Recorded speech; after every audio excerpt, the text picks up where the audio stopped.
Hallelujah. अपने हाथों को उठा के हालेलुया। वो परमेश्वर कहता है कि मैं तेरे युद्ध में साथ रहूंगा, तू निराश मत हो। और वो परमेश्वर आज हमें इस वचन के द्वारा, इस गीत के द्वारा आशीषित करेगा।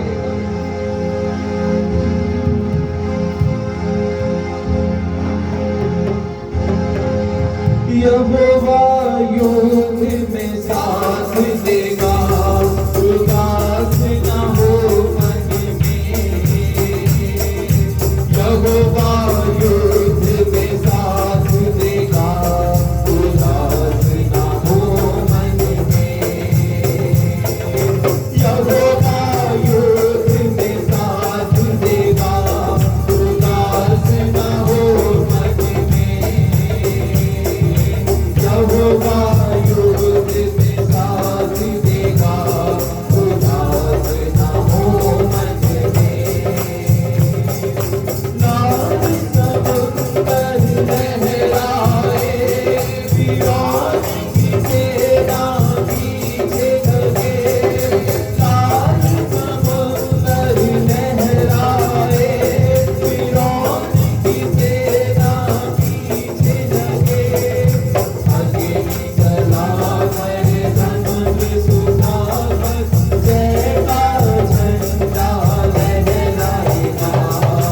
अकेली चला करे समुद्र सुखावत, जय का झंडा लहराएगा।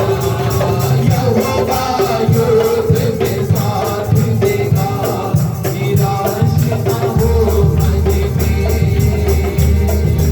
यहोवा युद्ध में साथ देगा, निराश न हो मन में। मेरे अभी लोग, कभी कदार जीवन में ऐसा समय आता है कि बलवान हमें घेर लेते हैं, दुष्टों की सेना मार करती है और ऐसा लगता है कि हम कमजोर हैं। लेकिन वचन में कहा गया, जो तेरे भीतर है वो बाहर वाले से कहीं गुना शक्तिशाली है। जब तू अपने आप को देखेगा कि तू निर्बल है, जब तू अपने आप को देखेगा तू बलहीन है, उस समय परमेश्वर का आत्मा तुझे शक्तिशाली करेगा और परमेश्वर का आत्मा तुझे अपना बल देगा। जब दुष्टों की सेना में तू घिर जाएगा, जब युद्ध के संग्राम में तू घिर जाएगा, उस समय तुझे ऐसा लगेगा कि तेरी परिस्थिति से तू कैसे निकलेगा। उस समय परमेश्वर का आत्मा तुझे युद्ध में जयवंत करने की शक्ति देगा। बलवानी तुझको घेर लिए, पानी के भूत डराने लगे। बलवानी तुझको घेर लिए, पानी के भूत डराने लगे।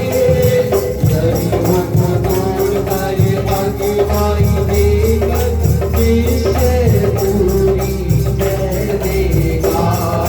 गरीबों को तोड़ कर अगुवाई देकर निश्चय पूरी जय देगा। यहोवा युद्ध में साथ देगा, उदास न हो मन में। यहोवा युद्ध में साथ देगा, उदास न हो मन में। और नीति वचन की पुस्तक में इस प्रकार से कहा गया कि घोड़ा तो युद्ध के दिन के लिए तैयार होता है, परंतु जय यहोवा की ओर से मिलती है। एक घोड़े की रेस में एक घोड़ा तैयार तो होता है, लेकिन उसको सफल करने वाला प्रभु ही होता है।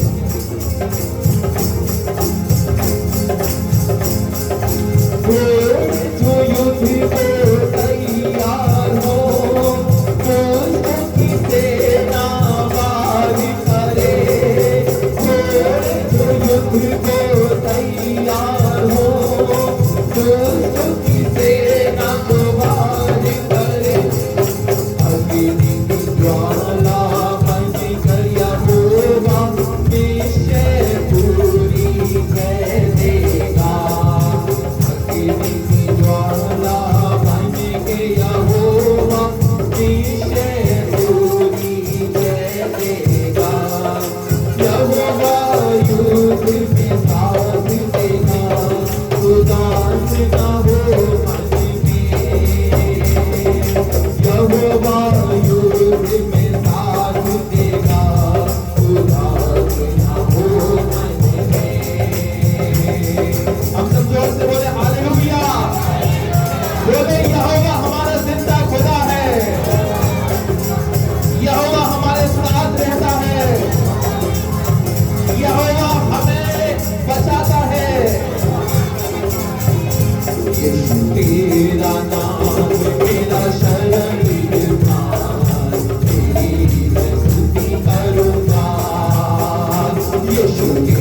लोग अपने स्थानों पे बैठ जाएंगे।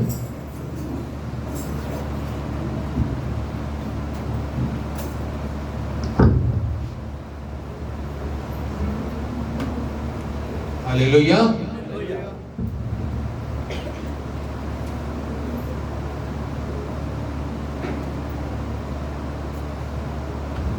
ये समय है प्रभु के लोगों की, आप परमेश्वर के अद्भुत उस जीवित वचन को सुनने जा रहे हैं जो मेरे और आपके जीवन के लिए, इन अंतिम समयों के लिए क्या कहता है। क्योंकि मैं और आप जानते हैं कि बाइबल के हिसाब से ये अंतिम समय चल रहे हैं। हालेलुया। अंतिम समय की जो भविष्यवाणियां हैं वो इस चीज को बताती हैं कि बहुत कठिन समय आएगा, कठिनाइयों का समय, दुखों का समय, सताव का समय। लोग आपसे कि आप प्रभु यीशु मसीह के मानने वाले हो, नफरत, जैसा आज हम वर्तमान समय में बहुत कुछ देख रहे हैं। लेकिन आज मैं आपसे एक चीज कहूंगा, यहां पे विश्वासी जन कितने, जितने लोग विश्वासी हैं और खुदावंद यीशु मसीह में परिपूर्ण विश्वास, केवल ऐसे लोग हाथ उठाएं। विश्वास में परिपक्व लोग, क्योंकि मैं इस वचन के द्वारा एक आज आपको बतलाना चाह रहा हूं कि अगर आप एक मजबूत विश्वासी हैं, क्योंकि जब छटिंग होगी, छटनी होगी, छटनी भी निश्चित है। हालेलुया। यीशु मसीह आएंगे, छटनी होगी। जो लोग विश्वास में मजबूत हैं, मैं आपको इन वचनों के द्वारा आज बताना चाहता हूं कि आप विश्वास में आप मजबूत रहिएगा। आपका पड़ोसी मजबूत हो या ना हो, आपकी पत्नी विश्वास में मजबूत है या नहीं है, आपको मजबूत हो। आपका पति विश्वास में मजबूत है या नहीं है, आपको मजबूत होना। आपके बच्चे विश्वास में मजबूत है या नहीं, आपको होना।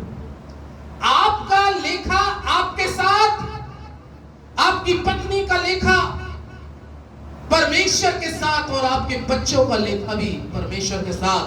हर एक व्यक्ति का लेखा जोखा परमेश्वर देगा। लेकिन आज जो लोग विश्वास में हैं, उनके लिए केवल मैं ये कहूंगा कि आपने विश्वास कर लिया या विश्वास में मजबूत हो गए, यहां तक काम नहीं चलेगा। काम आगे कैसे चलेगा? फिलिपियों की पुस्तक 1 अध्याय,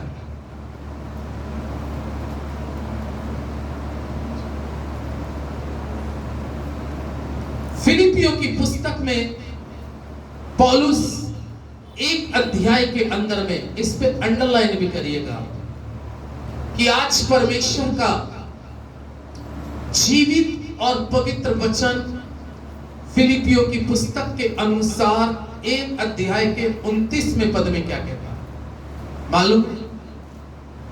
जिन्होंने विश्वास किया, अब उनके लिए परमेश्वर का वचन इस प्रकार से कहता है, क्योंकि मसीह के कारण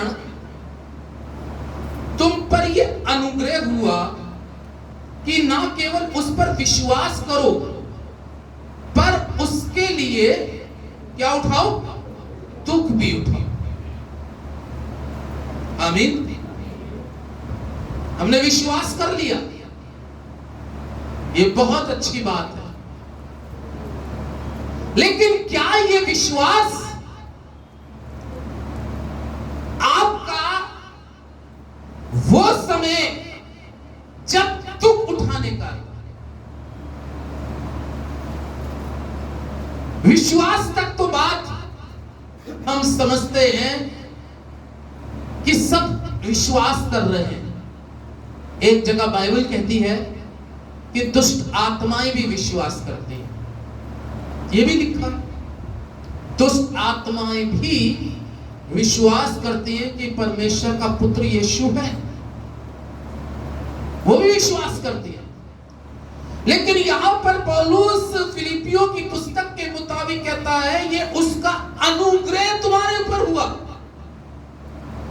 कि तुमने विश्वास किया। अब विश्वास जो होता है वो परखा भी जाता है। विश्वास क्या किया जाता है? परखा जाता है। और उस विश्वास की परख जब करी जाती है तो बहुत इस संसार के अंदर में परमेश्वर के लोगों को दुख भी उठाना पड़ता है। मैं अगर ऐसा कहूं कि कोई भी व्यक्ति, चाहे मैं बोलने वाला हूं या आप सुनने वाले हो, आप या हम ये चाहे कि हमने प्रभु यीशु मसीह पर विश्वास कर लिया तो प्रभु हमारी तिजोरियों को भरेगा, हमें अच्छे अच्छे कपड़े पहनाएगा, या हमारे घर बड़े सुंदर सुंदर हो जाएंगे, या हमारा बैंक बैलेंस बहुत बढ़ जाएगा। यीशु मसीह का कोई भी शिष्य, अगर 12 शिष्यों की बात करें जो यहूदा इस्करियोती को छोड़कर, क्योंकि उसने पाप किया और इसलिए वो गिर गया और उसकी हथेलियां बाहर आ गई, लेकिन बाकी 11 शिष्य जो उसके हुए, उन्होंने क्या उठाया? क्या आपके पास में इसका उत्तर है कि उन्होंने क्या उठाया? क्या उनको डल्लभ के गद्दों पे अच्छे शानदार सोने को मिला, या उनका बहुत आदर मान सम्मान हुआ? नहीं, परमेश्वर के लोग, यीशु मसीह के शिष्यों ने जब अपने जीवन में यीशु मसीह पर विश्वास किया तो उन्होंने अपने इस शरीर की परवाह नहीं करी। आमीन। उन्होंने इस शरीर की चिंता नहीं करी, क्योंकि उनको मालूम था कि ज्योति का और अंधेरे का कोई मेल जोल नहीं है। जहां पर ज्योति होगी वहां से अंधेरा क्या हो जाएगा? चला जाएगा। और बाइबल में लिखा है हमेशा अंधेरा ज्योति का बैर करता। इसी प्रकार से पौलुस कहता है ये तुमने विश्वास किया, ये तो प्रभु यीशु मसीह का आपके जीवन पे एक बहुत बड़ा अनुग्रह हुआ है। लेकिन कह रहा है कि इस विश्वास को जीवित रखने के लिए, ये विश्वास अंतिम समय में आपका मर ना जाए, क्योंकि कठिन समय आएंगे। बहुत से लोग जो आज वर्तमान समय में यहां पर बैठे हैं, जो प्रभु यीशु मसीह पर विश्वास करके आए हैं, कभी कभी उन लोगों से जब व्यक्तिगत बात होती है तो बात के बाद पता चलता है कि हमसे लोग बोलना पसंद नहीं करते, ना जाने हमें क्या क्या शब्द बोलते हैं।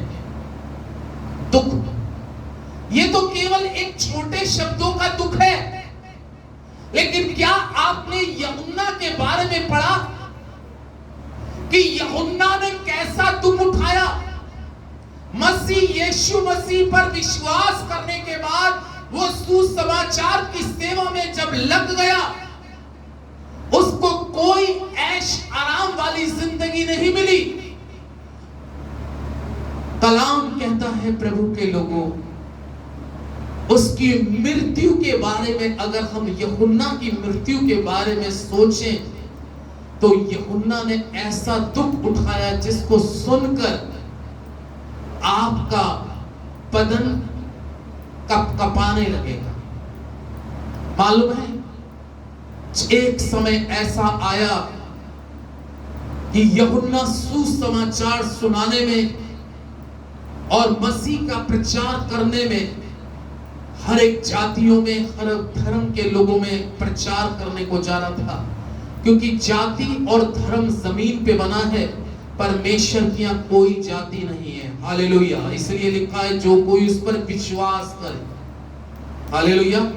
इसलिए क्रिश्चियनों में कोई जाति नहीं होती। वो कहता है जिसने इस जल से पिया वो सब एक देह में, सब एक, ना कोई उसकी यहाँ जाति है ना कोई धर्म है। जो कोई इस पे विश्वास करे, और यूहन्ना विश्वास के सुसमाचार का प्रचार कर रहा था, ये परमेश्वर का अनुग्रह हुआ। आज आप इस जगह पर बैठे हैं, विश्वास के द्वारा ये परमेश्वर का बहुत बड़ा अनुग्रह है।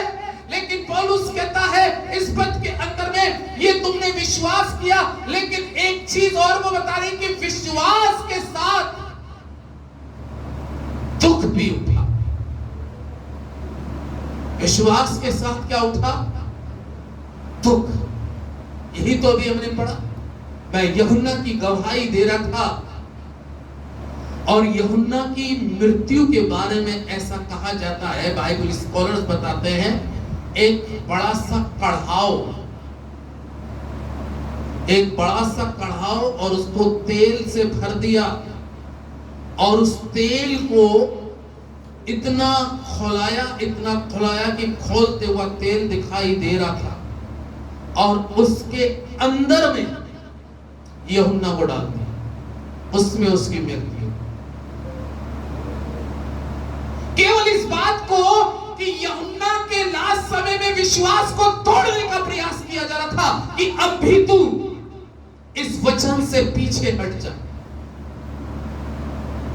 मैं ये कहूंगा, उस युग में बहुत से लोग विश्वास में आए थे, बहुत से लोग विश्वास करके चल रहे थे, लेकिन जब ऐसा पल आया तो उस कढ़ाव के अंदर में जाने वाले सब शामिल नहीं थे। आमीन। सब शामिल नहीं थे। कितना शामिल लोग थे? अकेला यूहन्ना। वो कहता है अगर मुझे मेरे मसीह के लिए ये दुख उठाना पड़े तो मुझे इस दुख उठाने में भी मेरी आत्मा को लाभ है, क्योंकि शरीर यहाँ का है और यही दफन हो जाएगा या जला दिया जाएगा, लेकिन मैं आज मसीह के लिए दुख उठाऊं तो मेरे लिए ये बहुत उत्तम है। बहुत से लोग होंगे जब पकड़े जाते थे तो एक नहीं कई प्रचारक पास्टर पकड़े जाते थे, लेकिन जब वो सीन खोलते हुए तेल का जब आया होगा तो एक एक करके वहां से क्या हो रहे होंगे लोग? बताइए बताइए क्या हो रहे होंगे? क्योंकि उस जगह पर सच्चाई में दुख है, और सच्चाई में इंसान परमानेंट सब रह भी नहीं सकते। यीशु मसीह सच्चा था। यीशु मसीह यूहन्ना 6 में आप पढ़ेंगे तो यीशु मसीह सच्चा था, और उस सच्चाई का जब प्रचार कर रहा था उसके बहुत शिष्य हुए। लेकिन एक समय क्या आया? यूहन्ना 6 के 66 में लिखा है कि एक समय धीरे धीरे उसके पास से सब चले गए, क्योंकि वो सच्चाई के साथ रह नहीं पाए थे, थोड़े ही बचे। और इसीलिए वो समय जब आप देखते हैं यूहन्ना का दुख उठाने का, उस समय बहुत से लोग उस दुख को उठाने के लिए तैयार नहीं हुए।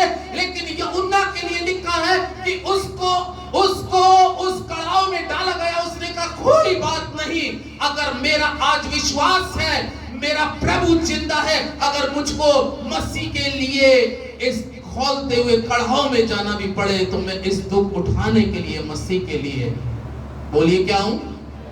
तैयार। आमीन। ये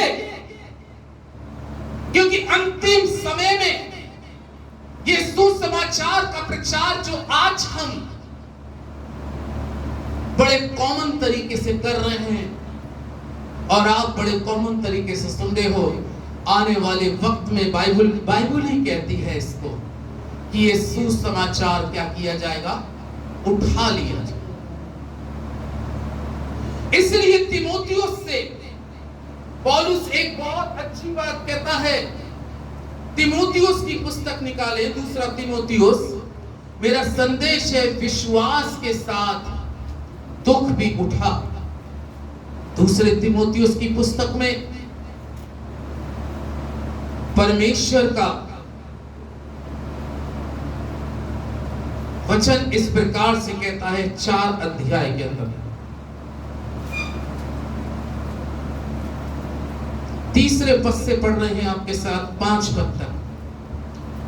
दूसरा तीमुथियुस 4 अध्याय 3 पद से क्या कह रहा है पौलुस तीमुथियुस से?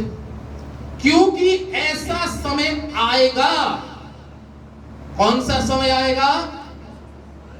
ऐसा समय आएगा। अभी कौन से समय के बारे में बताया? दुख उठाने का समय आएगा। क्योंकि ऐसा समय आएगा जब लोग खरा उपदेश ना सह सकेंगे, पर कानों की खुजली के कारण अपनी अभिलाषाओं के अनुसार अपने लिए बहुत से उपदेशक बटोर ले और अपने कान सत्य से फेर कर। काय से फेर कर? चौथा पद बहुत अच्छा लिखा है। और अपने कान सत्य से फेर कर कथा कहानियों पे लगाएंगे, पर तू सब बातों में सावधान रहे, दुख उठा और सुसमाचार का प्रचार का काम कर और अपनी सेवा को। पौलुस पहले कह रहा है कि यह प्रभु का अनुग्रह हुआ कि तुमने विश्वास किया। दूसरी बात कह रहा है कि अगर तुमने विश्वास कर लिया तो तुम अगर परिपक्व एक मजबूत विश्वासी बन हुए हो, तो विश्वास के साथ केवल यही ना हो कि जब दुख उठाने का समय आए, अभी दिखाई दे रहे हो, अभी दिखाई दे रहे हो, अब दुख का समय आया तो क्या हो गया?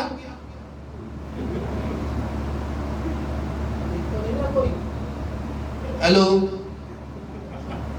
इधर से देखो, कोई आ तो नहीं रहा?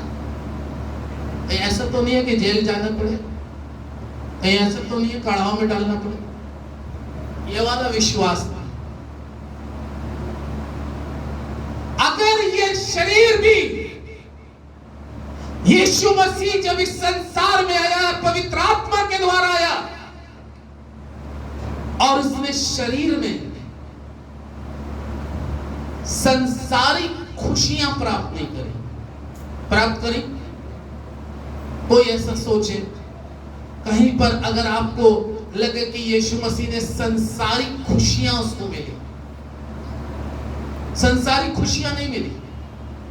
हमारा सुसमाचार का प्रचार का उद्देश्य है कि आपका सही एनकाउंटर प्रभु यीशु से करना, उस राज्य के लिए मुझे तैयार करना है।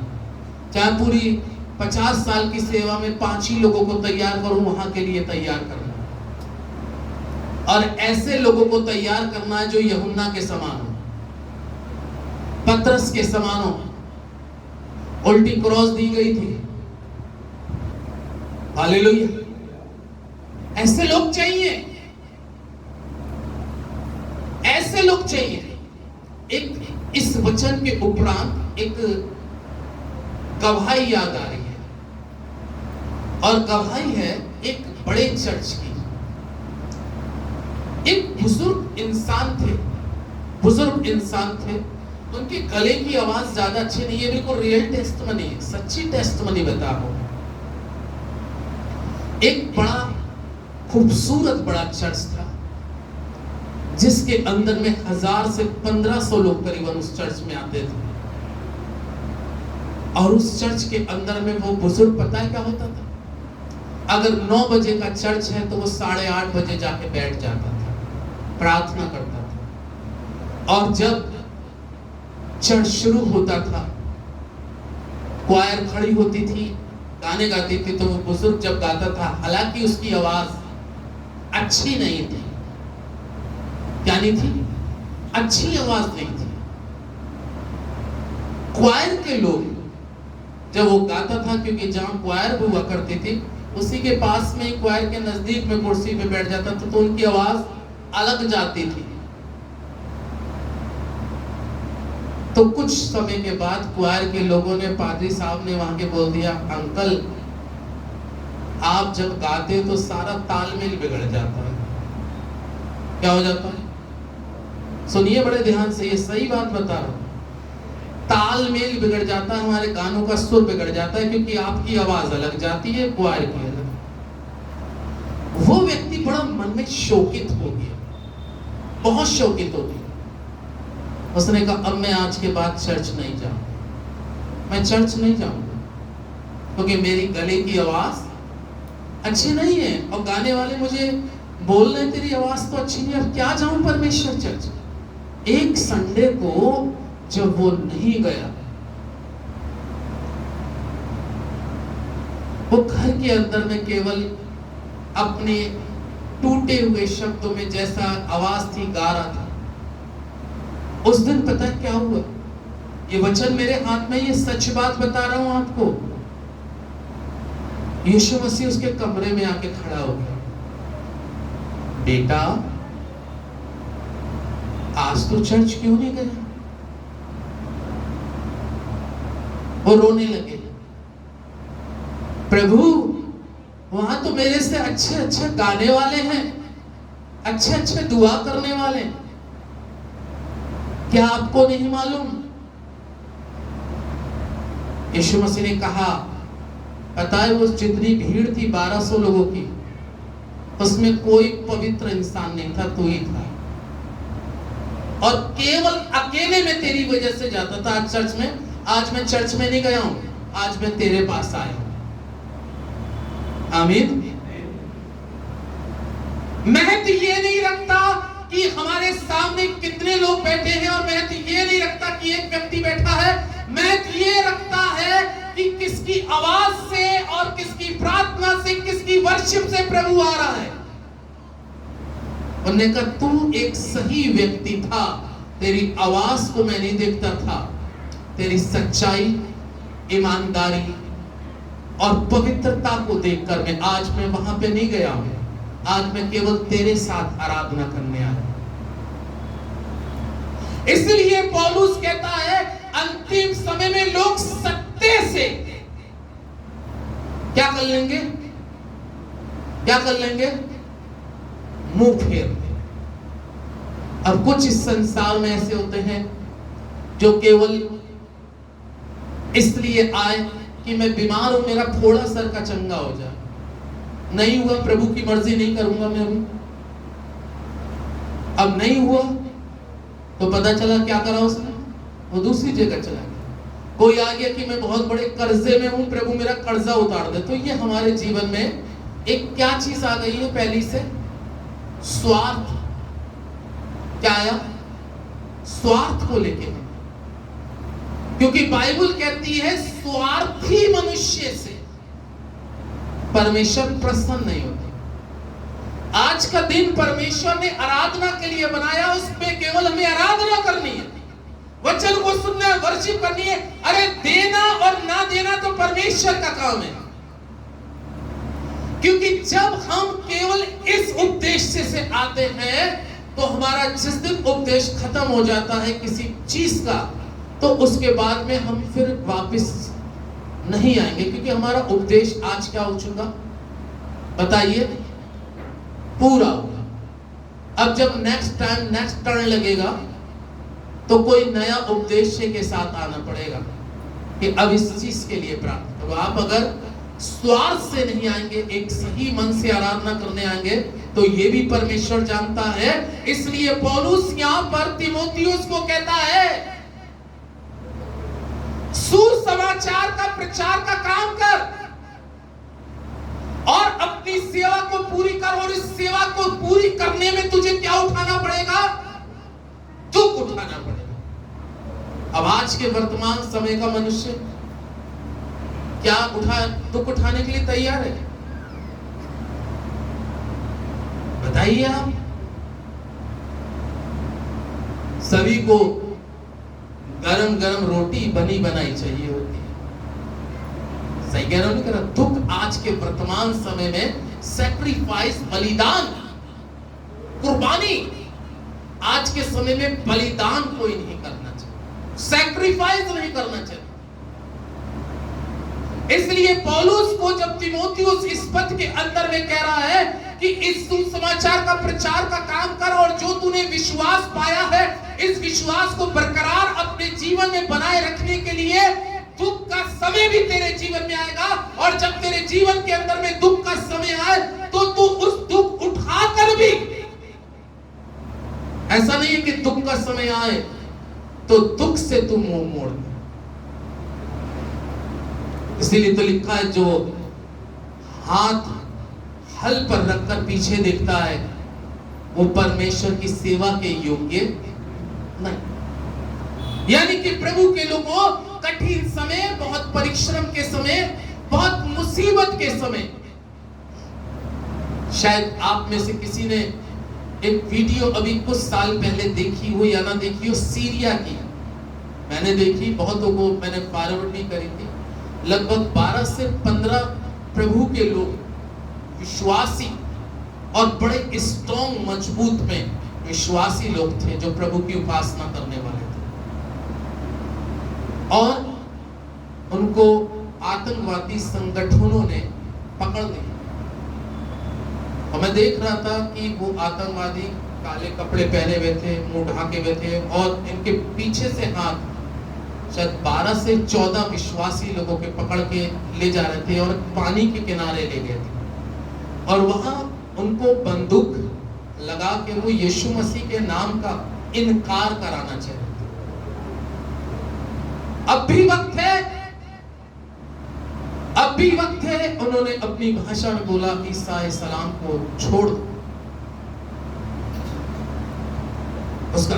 लेकिन वो 12 से 14 लोग जो थे, बेशक उनके हाथ बंधे हुए थे, लेकिन तब भी वो कह रहे थे, यीशु मसीह हमारा जिंदा है, हम उस पर ही विश्वास करें।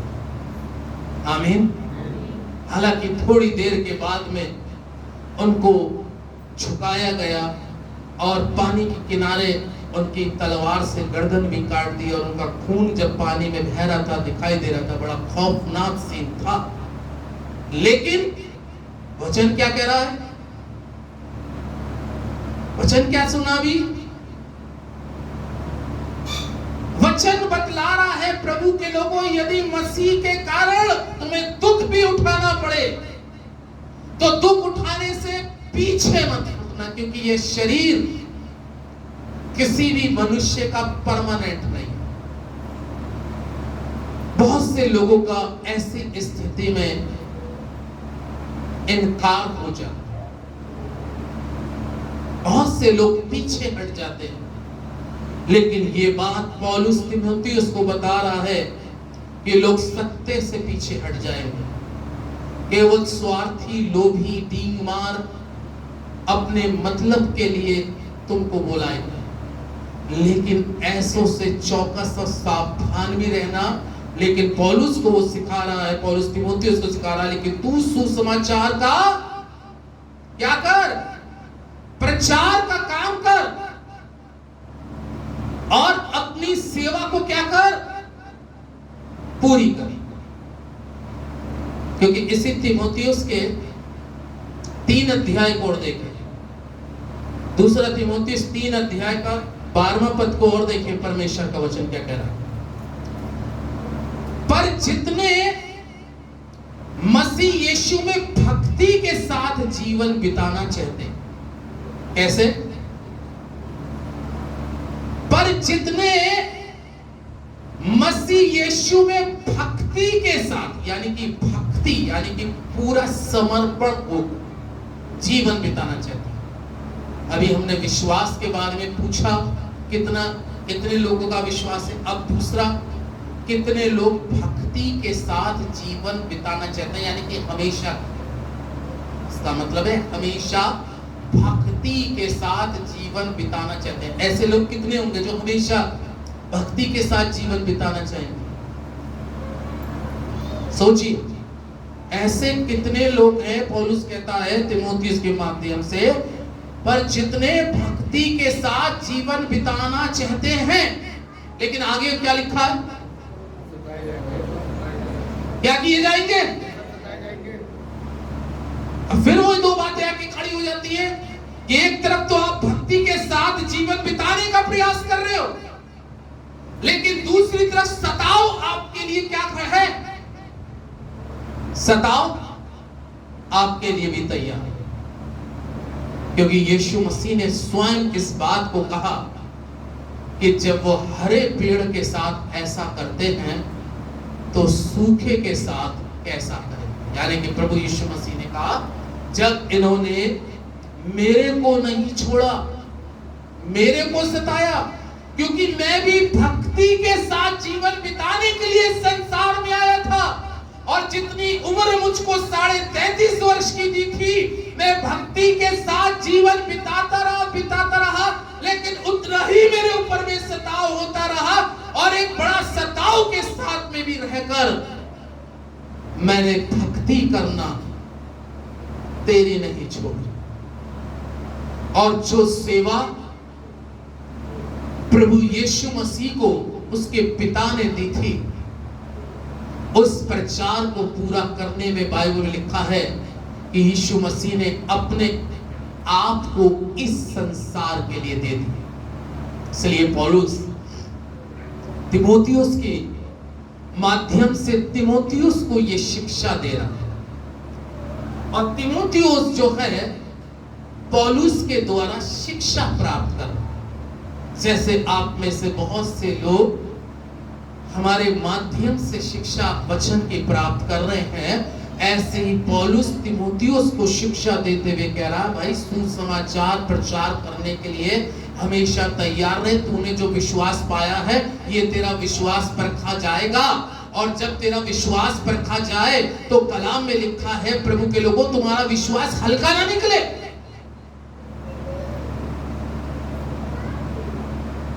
कई बार हम विश्वास में हल्के हो जाते हैं, कई बार हम शब्दों से हल्के होते हैं, कई बार सोचने से हल्के होते हैं, कई बार जबान से हल्के होते हैं, कई बार देखने से हल्के होते हैं। वचन हमारे सामने है, इसको पढ़ने के बाद में भी हम हल्के नजर आते हैं। तभी बाइबल कहती है, मने मने तकेल, तो तराजू में तोला गया, कैसा निकला? खुद बताइए कैसा निकला? तो क्या हल्का निकला? वजन मेरा हल्का निकला। वजन में तो पूरे तराजू को उठा दिया, काय में हल्के निकले? विश्वास। मेरे अजीजों, यही चीज में इस वचन के द्वारा आपको कहना चाहता हूं कि आपका विश्वास कहीं पर भी परखा जाए, किसी क्षेत्र में भी परखा जाए, आप कहीं पे हल्के नजर ना आए। खुदावन यीशु मसीह के सामने, वचन के सामने आपको आप हल्के नजर ना आए, क्योंकि अगर आप विश्वास में हल्के हैं तो आपकी जिंदगी में प्रभु हल्का है, और आप यदि विश्वास में स्ट्रांग है तो आपकी जिंदगी में परमेश्वर विश्वास में भरा हुआ है। इसलिए कहता है, मेरे अंदर जो है वो बाहर वाले से ज्यादा शक्तिशाली है। लेकिन हम जब हल्के विश्वास में होते हैं तो भार वाले को ज्यादा ताकतवर समझते हैं, लेकिन जब हम अंदर विश्वास में मजबूत होते हैं तो भार वाला हमें बहुत हल्का नजर आता है। आमीन। देखिए, चेक करिए, अपने जीवन में सोचिए कि जो भक्ति के साथ जीवन बिताना चाहते हैं, अगर आप भक्ति के साथ जीवन बिताना चाहते हैं, प्रकाशित वाक्य में लिखा है, जो प्राण देने तक विश्वासी रहे। लेकिन उससे पहले लिखा है, जो दुख तुझको झेलने हो उनसे मत घबरा, क्योंकि शैतान तुम में से बहुतों को जेल खाने में डालने पर है कि तुम परखे जाओ, तुम्हें कुछ दिन तक क्लेश क्लेश उठाना पड़ेगा, लेकिन जान देने तक विश्वास योग्य रहे तो तुझे जीवन का मुकुट मिले। दुख यदि आज हमने विश्वास कर लिया है और विश्वास के साथ अपने जीवन को चला रहे हैं, तो प्रभु के लोगों, यदि दुख का समय आए, मेरा एक बहुत खास मित्र तो नहीं कह सकता, लेकिन एक पास्टर था, और एक शहर में जब मैं प्रचार करने गया तो वो मुझसे मिलने आए और मेरी और उनकी लगभग 1 घंटे की मुलाकात में बातचीत हुई। तो उन्होंने अपनी टेस्टमनी जब बताई तो मैं रोने लगा उनकी बात को सुनकर, मेरी आंखों में आंसू भर गए। बोलने लगे, पास्टर साहब, मैं आज वर्तमान समय में इतना दुख उठा रहा हूं, इतना दुख उठा रहा हूं कि आप उसका एहसास नहीं कर सकते। मैंने कहा क्या? तो वो 2 भाई हैं, बड़े भाई की शादी हो गई, बड़े भाई के साथ छोटा भाई रहता है, माँ बाप दोनों नहीं है। बड़ा भाई ड्यूटी चला जाता है तो छोटी उसकी भाभी क्या करती है उसके साथ, उनके घर में मुर्गी भी पलती है, मुर्गी का दरवा है, मुर्गी पलती है। तो वो भाभी उसकी ये चाहती है कि ये यीशु मसीह की आराधना ना करे, वचन का प्रचार ना करे, घर में प्रार्थना ना करे।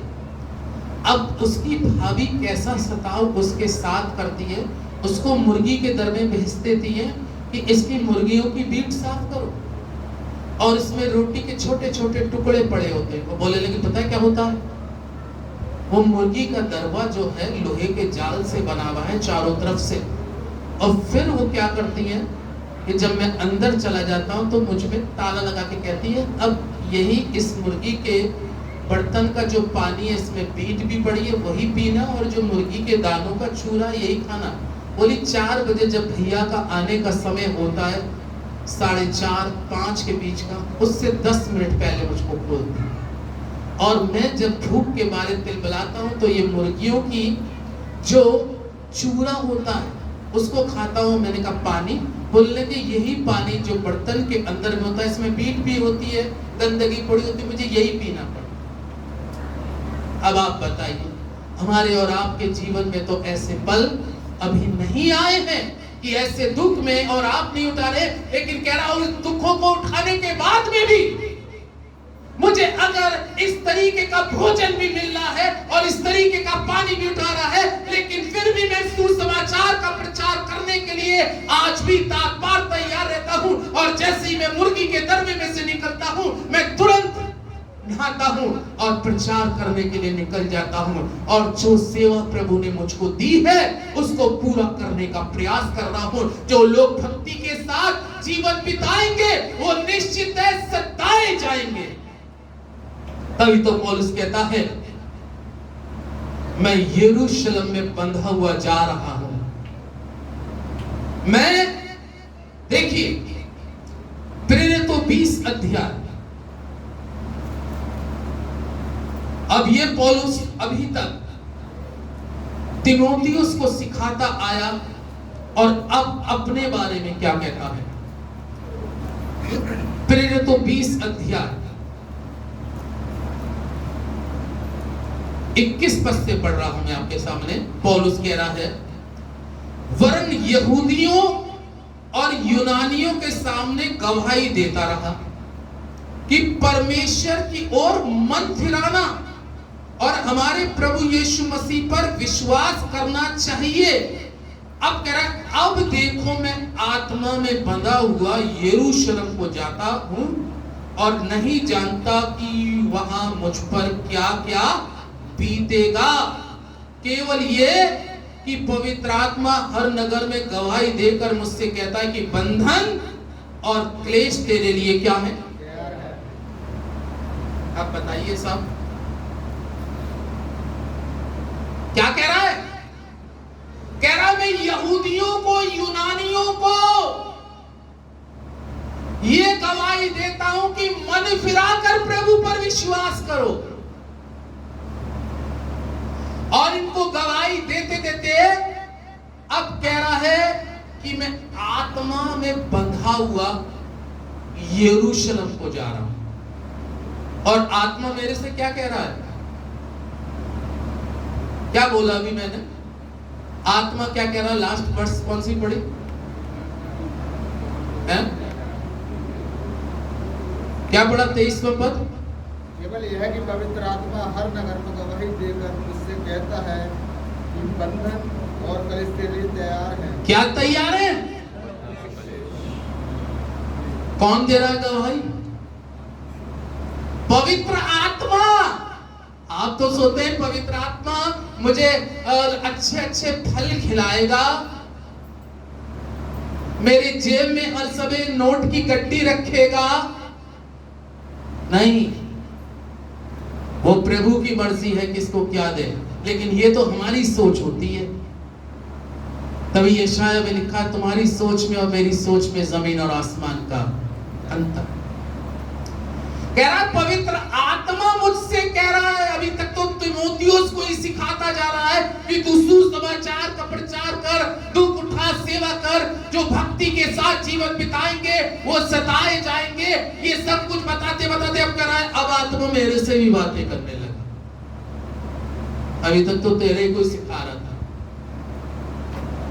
कभी कभी हम आपको ही सिखा रहे हैं, लेकिन कभी कभी पवित्र आत्मा हमको भी कुछ सिखाता है। बेटा तैयार रहे, इस बात के लिए तैयार है, इस बात के लिए तैयार है। पौलुस अभी तीमुथियुस को, अपने शिष्यों को बहुत सी बातों को सिखाते सिखाते कह रहा है मैं यहूदियों के सामने, यूनानियों के सामने प्रचार करते करते जब चल रहा हूं तो बताए मुझे आत्मा बांध कर यरूशलेम में ले जाना है। हम तो सोचेंगे दूसरे राज्य में ले जाना है, दूसरे शहर में ले जा रहा है तो वहां तो बहुत कुछ अच्छा ही मिलेगा। ऐसा मिलेगा? वहां तो बहुत ऐसा मिलेगा, अच्छा मिलेगा।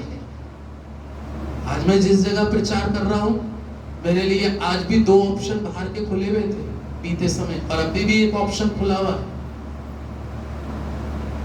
ये भाई गौरव भाई जानते हैं, जोशुआ जानता है कि आज भी मेरे लिए बाहर का विदेश का ऑप्शन खुला है। और आज से 12-14 साल पहले भी इंग्लैंड जाने का ऑप्शन खुला था। लेकिन महत्व ये नहीं है कि मैं वहां जाऊं, महत्व यह है कि मूसा क्या कहने लगा? मूसा क्या कहने लगा? इब्रानियों की पुस्तक को निकालें, 11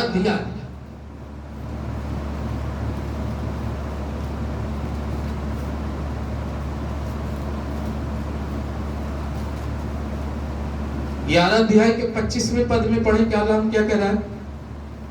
एक जन पढ़े जरा जल्दी से। इसलिए कि उसे पाप में थोड़े दिन के सुख भोगने से परमेश्वर के लोगों के साथ दुख भोगना अधिक उत्तम लगा। आमीन।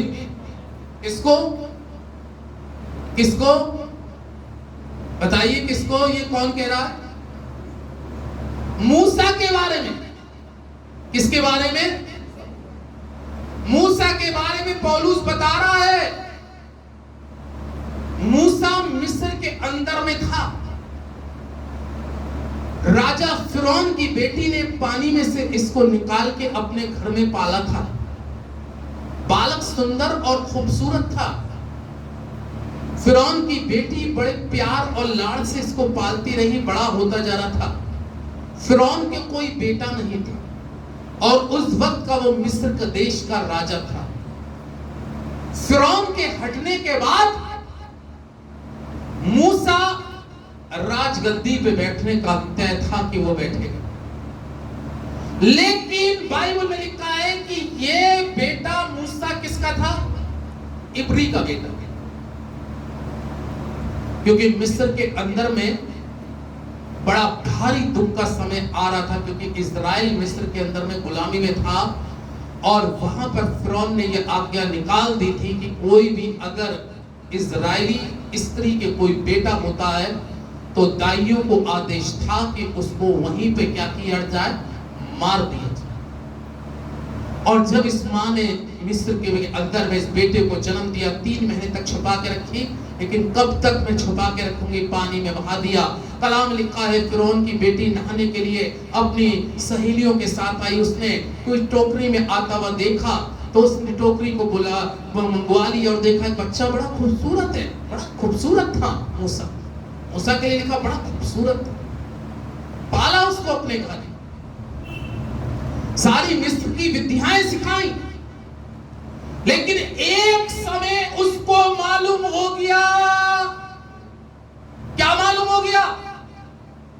अरे मैं तो इजरायली हूं, मेरी मां इजरायली है, जिंदे परमेश्वर को मानने वाली है, और मैं मिस्र के अंदर में मैं शाही जिंदगी जी रहा हूं, आलीशान कपड़े पहन रहा हूं, मनचाहा भोजन कर रहा हूं, हाथ में 10-10 उंगलियां में अंगूठी है सोने की, गले में सोने की माला, मुकुट मेरे सिर पे रखा है। किस काम का ये मुकुट, किस काम की ये दौलत? मेरे भाई रो रहे हैं, मेरे भाई इस जगह तड़प रहे हैं, और मैं अच्छी जिंदगी जी रहा हूं। धिक्कार है, छोड़ दिया उसने। नहीं, मैं उस परमेश्वर को मानने वाला हूं, और ये लोग भी उसी परमेश्वर को मानने वाले मेरे भाई बंधु दुख में हैं। आमीन। मेरे भाई दुख तकलीफ में है। मैं तो आलीशान जिंदगी काट रहा हूं, लेकिन मेरे आंखों के सामने मेरे भाई लोग, इजरायली लोग दुख में। उसने कहा नहीं, मैं नहीं रहूंगा यहां, मैं महल के अंदर में नहीं रहूंगा, मैं अपने गरीब भाइयों के साथ, अपने खुदा के लोगों को मानने वालों के साथ दुख उठाऊंगा। आमीन। क्या उठाऊंगा? दुख उठाऊंगा। उसने त्याग दिया, और कितनी शानदार तरीके से ये बात उसने कही। कलाम में लिखा है, अगर हम इसके 24वें पद से पढ़ दे तो लिखा है, विश्वास ही से मूसा ने सयाना होकर, क्या होकर? सयाना होकर फिरौन की बेटी का पुत्र कहने से इनकार किया, इसलिए कि उसे पाप में थोड़े दिन के सुख भोगने से परमेश्वर के लोगों के साथ दुख भोगना अधिक उत्तम है। परमेश्वर के लोगों के साथ में क्या छोड़ा उसने? अच्छी जगह छोड़ दी। संसारिक रीति से कह रहा हूं, संसारिक रीति से कोई महल छोड़ेगा? सब आजकल के समय में इलेक्शन में देखो कितना उलटफेर होता है सीट के चक्कर में। काहे के लिए? सारा खेल है सब कुर्सी का। उसको कुर्सी नहीं चाहिए थी, उसको कुर्सी चाहिए थी क्या? उसको कुर्सी नहीं चाहिए थी, उसको परमेश्वर चाहिए था। और उसको यह मालूम था कि जिसको मेरी लाइफ में अगर परमेश्वर आएगा तो मुझे दुख भी उठाना पड़ेगा, क्योंकि उसके पुत्र ने भी दुख उठाया। कलाम कहता है, जिसको वो पुत्र बना लेता है उसके कोड़े भी मारता है। मारता है नहीं मारता? यीशु मसीह के कोड़े लगे नहीं लगे? कलाम कह रहा है, उसने निर्णय लिया, दुख उठाऊंगा, लेकिन सच्चे लोगों के साथ रहकर आराधना करूंगा। आमीन। कैसे लोगों के साथ? सच्चे लोगों के साथ रहकर आराधना करूंगा, दुख उठाऊंगा। आज शरीर में बहुत से लोग दुख नहीं उठाना चाहते, सैक्रिफाइस नहीं करना चाहते। जब तक आप और हम सैक्रिफाइस नहीं करेंगे, तब तक कलीसिया की ग्रोथ नहीं बढ़ेगी। कलीसिया की उन्नति स्वर्ग के राज्य के लिए करनी है हमें। स्वर्ग के राज्य के लिए आपको तैयार करना है। मैं कहूंगा, एक व्यक्ति 1 साल के अंदर में अगर एक आत्मा को भी बचा ले, सही इनकाउंटर प्रभु से कर दे, 100 मत करो, एक ही कर लो, तो उसका कलाम में लिखा है 99 धर्मियों के लिए इतना आनंद नहीं होता जितना एक पापी के लिए, अगर वो पाप से फिर कर आ जाए तो स्वर्ग में आनंद होता है। आमीन। इसलिए कलाम यहां पे कह रहा है कि उसने खुशियों को त्याग दिया, संसारिक आशीषों को छोड़ दिया, और कह रहा है, मैं तो मसीह के साथ और अपने परमेश्वर के सच्चे आराधकों के साथ जो सताए जा रहे हैं। क्या किए जा रहे हैं? क्या किए जा रहे हैं? अभी मैंने एक आयत पढ़ी, जो भक्ति के साथ जीवन बिताएंगे वो क्या किए जाएंगे? इजराइल के अंदर, वो मिस्र के अंदर में इजराइल क्या किए जा रहे थे? बताइए। सताए जा रहे थे, और उन सताए जानों में मूसा शामिल हो गया। मैं इनके साथ ही हूँ, ये सताए जा रहे हैं, ये दुख उठा रहे हैं, ये परेशानी उठा रहे हैं, मैं इनके साथ मैं भी दुख उठाऊंगा। हमें ऐसे लोग चाहिए चर्च में, ऐसे आराधक चाहिए जो दुख उठाने वाले हो, सुख में साथ दे सभी, दुख में कौन दे साथ। अच्छे इंसान की परख सुख में नहीं होती, दुख में होती है। और मिस्र के अंदर में जब इस्राएलियों के ऊपर में दुख था तो मूसा उनके साथ दुख उठाने को खड़ा हुआ। आज आपके साथ, आपके परिवार के साथ, आपके कामों में, आपके घर में कौन आपके दुख में साथ खड़ा हो? भाई परेशान मत हो, बहन परेशान मत हो, कौन कलीसिया में से पास्टर जी परेशान मत हो। आप अगर दुख में हैं तो हम भी आपके साथ दुख में खड़े हैं। आमीन। ऐसे परमेश्वर लोग चाह रहा है, परमेश्वर ऐसे आराधना दे रहा है जो दुख में भी आपके साथ खड़े होके। यीशु मसीह के सारे शिष्य भागते जा रहे, लेकिन 11 ऐसे थे जो कड़ाहों में तलने के लिए भी तैयार थे, उल्टी क्रॉस भी लेने को तैयार थे। बाकियों की मृत्यु के बारे में अलग अलग तरीके से ढंग से लिखा है कि उनकी किस तरीके से खौफनाक मृत्यु हुई, लेकिन वो मसीह के साथ थे। मैं आपको आज इस वचन के द्वारा बताना चाहता हूं, मैंने एग्जाम्पल 3-4 इसलिए दिए कि आप समझें, जाने और पहचाने कि परमेश्वर का वचन क्या कह रहा है। ये प्रभु का अनुग्रह है कि आपने विश्वास किया, लेकिन विश्वास ही काफी नहीं है। जब दुख उठाने का समय और कंधे से कंधे मिलाकर सेवा करने का समय आए तो उसमें भी दुख उठाकर उस सेवा को अंजाम दो, जिसमें पौलुस तिमोथियुस के लिए कहता है और खुद अपने लिए कह रहा है, मुझे पवित्र आत्मा लिए जा रहा है यरूशलेम के अंदर में, और आत्मा मुझसे बार बार कहता है, पौलुस तेरे लिए क्लेश तैयार है, तेरे लिए दुख तैयार है, तेरे लिए सताव तैयार है। तभी तो पौलुस लास्ट में कहने लगा, कौन मुझको मसीह के प्रेम से अलग करेगा।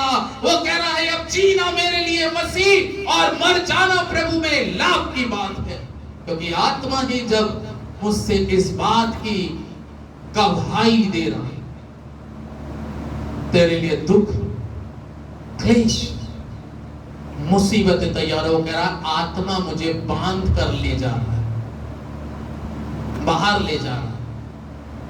अगर किसी को पहले से पता चल जाए, ऐसा आप सोचिए,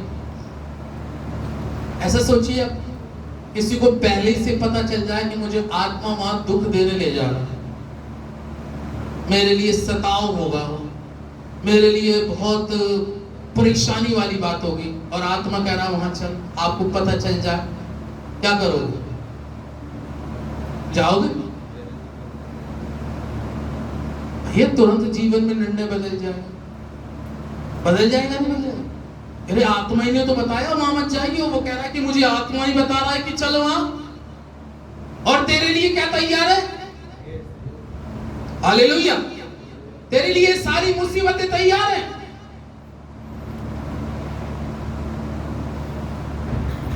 तो परमेश्वर के लोगों इन सारी चीजों के अंदर में रहते हुए आपको सेवा, जो विश्वास, जो भक्ति मिली है, इसको अपने परमेश्वर के प्रति पूरी दुख उठाकर भी करना बहुत जरूरी है, क्योंकि इन सारी चीजों का न्याय परमेश्वर अंतिम समय में आपके लिए पूरा करेगा। आया वचन समझ में? कितनों के आ गया? इसलिए बड़े धीरे धीरे समझाया, लगभग सभी समझदार हैं, सभी समझ गए होंगे कि मसीह के साथ इंसान को अंतिम समय में बहुत दुख भी उठाने पड़ेंगे। कह तो रहा है, दुख और क्लेश मेरे लिए क्या है, तैयार है।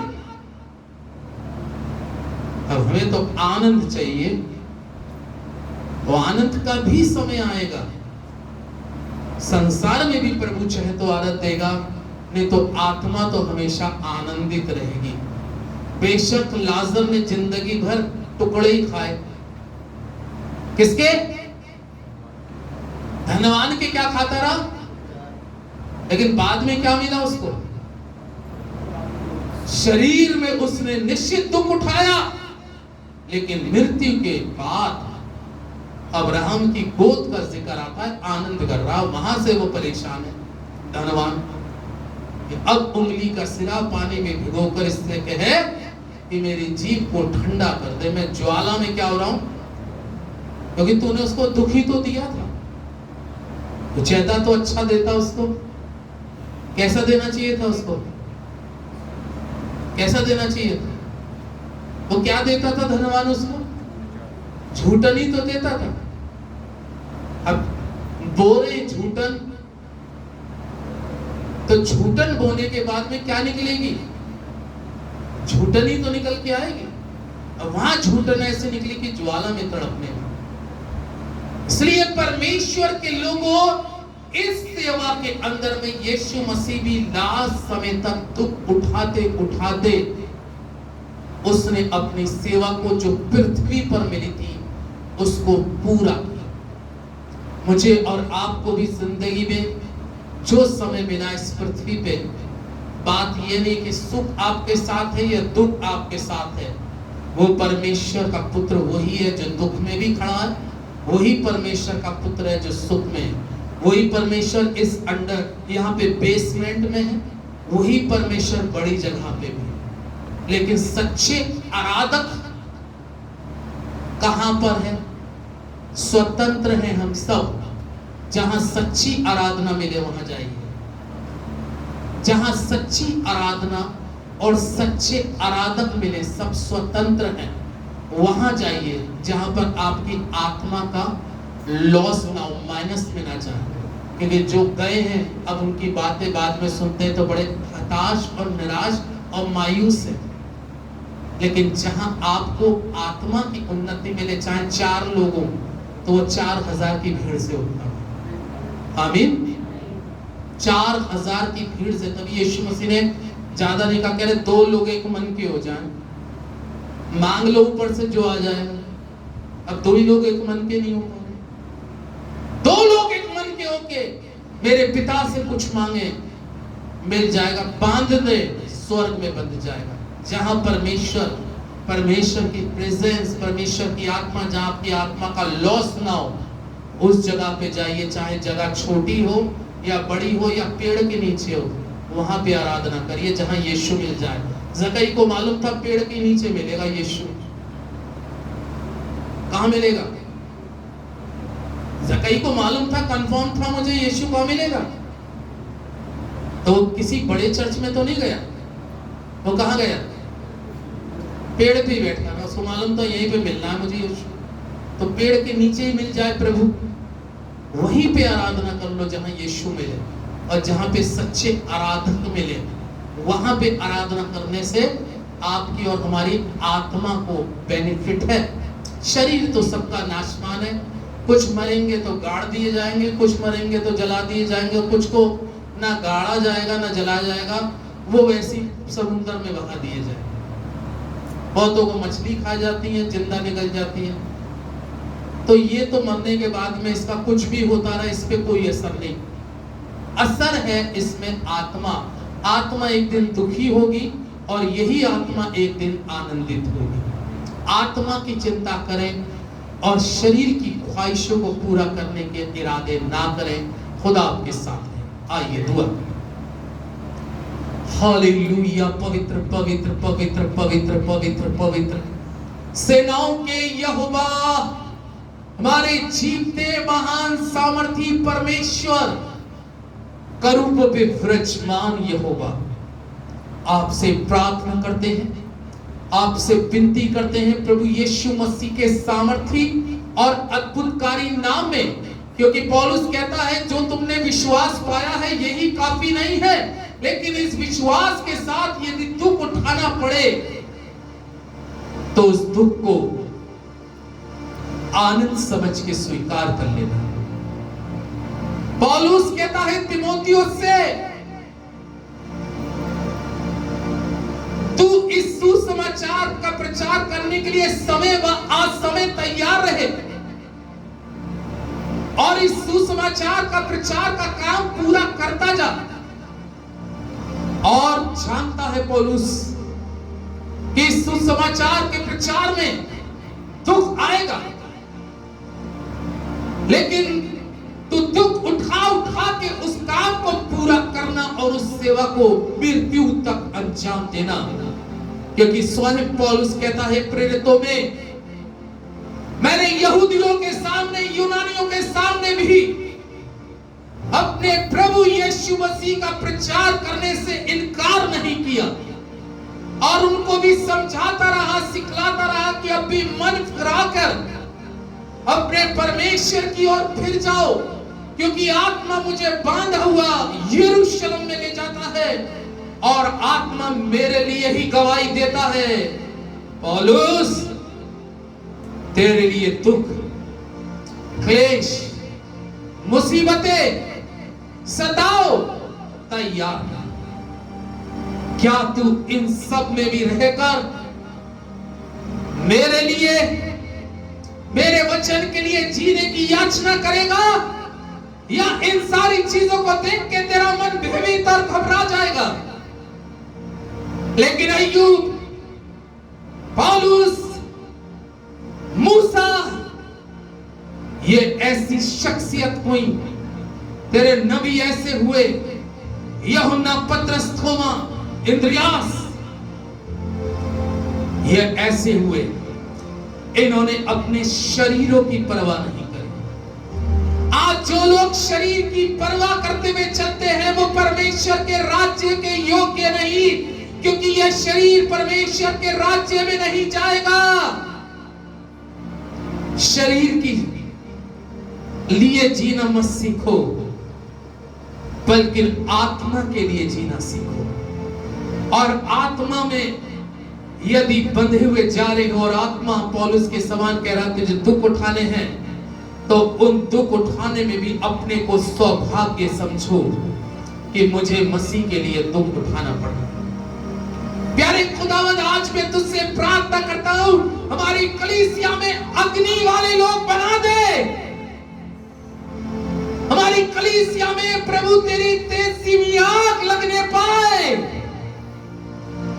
लोग परमेश्वर तेरी आत्मा से ऐसे भरे हो प्रभु, निडर, जो तेरे लिए दुख उठाने में भी आनंद की बात समझे, गरीबी में, दरिद्रता में, लॉस में भी वो प्रभु तेरे से प्यार करने वाले बने। ऐसे लोगों को तू मांगता।